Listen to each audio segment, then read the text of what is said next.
Em nome do Pai, do Filho e do Espírito Santo. Amém. A vossa proteção recorremos, Santa Mãe de Deus. Não desprezeis as nossas súplicas, nem as nossas necessidades, mas livrai-nos sempre de todos os perigos. Ó Virgem gloriosa e bendita. Amém. Estamos de volta, mais um episódio da nossa série A Jovem Esposa. Seja bem-vindo você que me acompanha pelo YouTube, você que me acompanha aqui pelo Instagram. Seja bem-vindo, viu?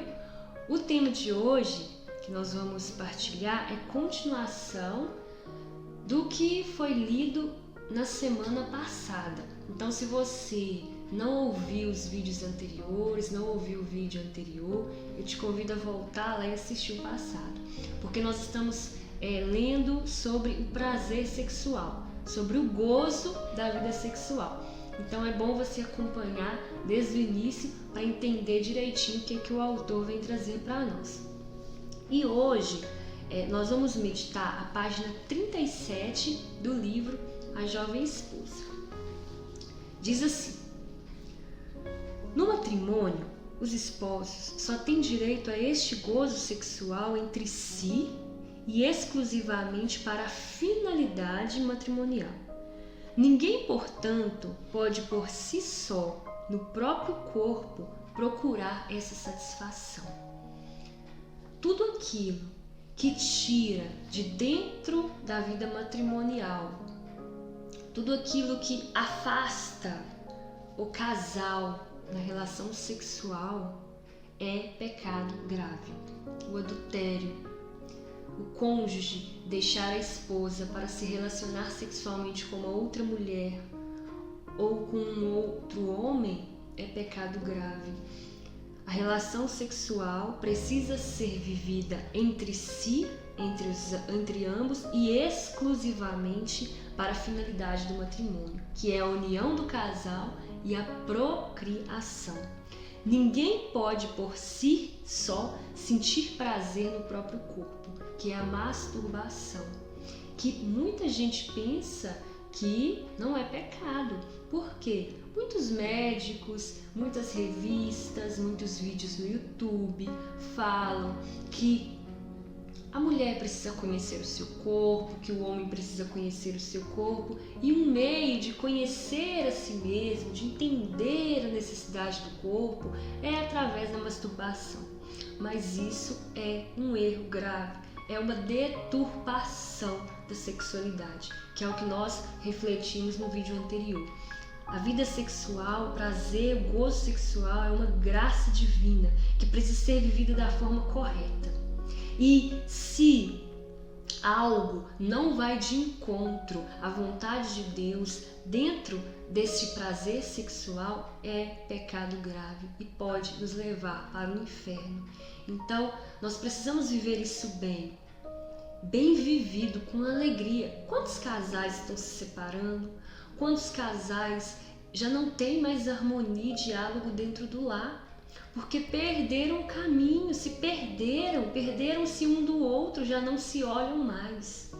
E um dos motivos é o egoísmo, é essa satisfação que os cônjuges querem viver de forma individualizada ou com outra pessoa fora do matrimônio. Isso está destruindo os nossos casais. O autor continua: ambos juntos só podem procurar este gozo em relação e dependência à finalidade principal do matrimônio, isto é, de tal maneira que contribua para a procriação dos filhos. Pouco importa se essa finalidade possa ser atingida ou não nas circunstâncias presentes. Portanto, quando a esposa já está na expectativa, ou se ela por uma operação ou pela idade perdeu a capacidade de conceber, cada relação conjugal sempre é governada e determinada pela finalidade principal. O que o autor quer dizer aqui? Qual que é a finalidade do matrimônio? É a procriação e é a união do casal. Porém, tem casos em que o casal é infértil, a esposa fez uma operação, vai fazer uma operação, a idade avançada já não pode mais ter filhos, algo natural da natureza que Deus criou assim. Então significa que essa relação sexual está errada, está em pecado? Não. A finalidade é a procriação. Contudo, se naturalmente, diante das circunstâncias, aquele casal não consegue conceber, aquela relação sexual ela é lícita, porque ela também tem a finalidade de unir o casal.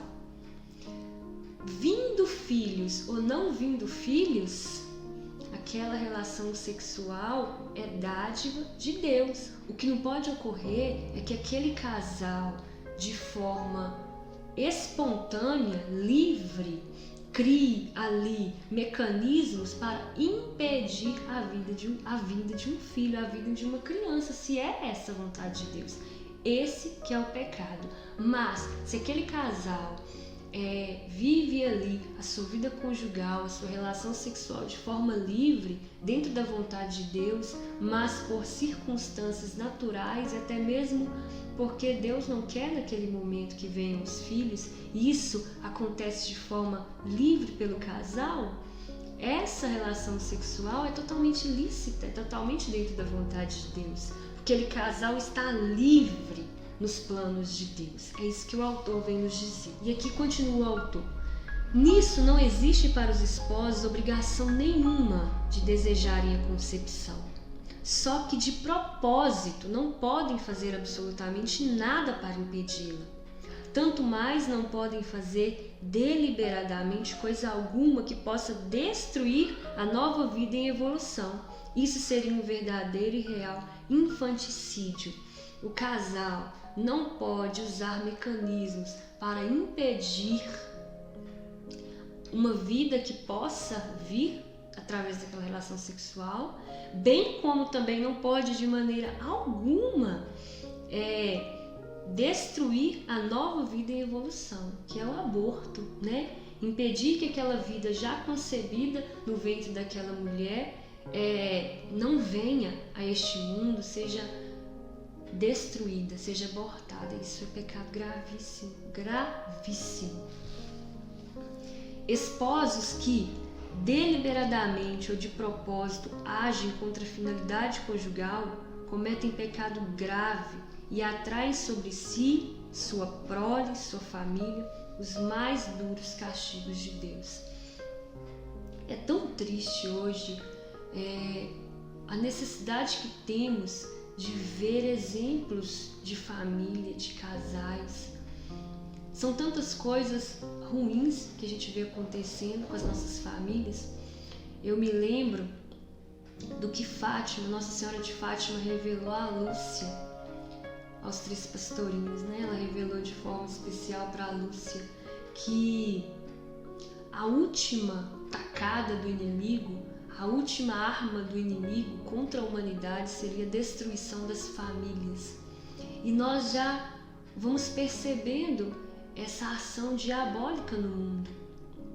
Muitos casais que se separam, muitos casais que já se casam, já entram na vida matrimonial pensando que se não der certo se separam.